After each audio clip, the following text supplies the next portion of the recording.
નમસ્કાર મિત્રો, ફરીવાર મેઘના ફૂટવેરમાં તમારું સ્વાગત છે. તો આજે આપણે ફ્રેન્ડ ફોલોવરનો આગ્રહ હતો કે ભાઈ તમે બ્લેક બૂટમાં રીસ્ટોક માલ લાવો, તો આપણે ફરીવાર રીસ્ટોક ફૂલ બ્લેક શૂઝમાં આવી ગયો છે. તો ચાલો જોઈએ અને તમને બતાવી દઈએ. જો તમે જોઈ શકો છો, આ છે કાર્ટૂન, આખો કાર્ટૂન ભરીને ફૂલ બ્લેક આવ્યો છે.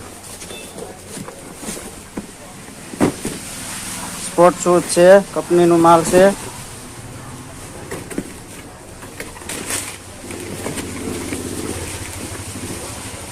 તમે જોઈ શકો છો મિત્રો, જે આપણે ફરીવાર પહેલાં ઓફરમાં જે ફૂલ બ્લેક શૂઝ આપ્યા હતા એવડા એ જ છે. પણ આમાં મિત્રો આપણે એટલો ફેર છે કે ઉપર ભાવ વધવાના કારણે એલફેર ચંપલમાં જે ચંપલ બૂટ સાથે ફ્રી આપતા એ બૂટ ચંપલ ફ્રી આપવાની નથી, પણ ભાવ એનો એ જ રાખવાનો છે. આપણે ભાવ વધારો આવ્યો છે, પણ આપણા ચાહકો ફ્રેન્ડ ફોલોવરને એના એ જ ભાવમાં આપવાના છે, જે માત્ર ને માત્ર તમને 350 રૂપિયામાં આપી દેવાના છે. તો લિમિટેડ સ્ટોક છે. મારા વહાલા ભાઈઓ, તો વહેલા ને વહેલા આવી જજો મેઘના ફૂટવેર પાળિયાદમાં. તો મિત્રો, આપણે આ શૂઝમાં સાઇઝની વાત કરી દો તો 7 થી 10 સુધીની સાઇઝ અવેલેબલ રહેવાની છે. તો મિત્રો, વહેલા ને વહેલા આવી જજો મેઘના ફૂટવેર પાળિયાદમાં, જેમાં 7 થી 10 સુધીની સાઇઝ છે.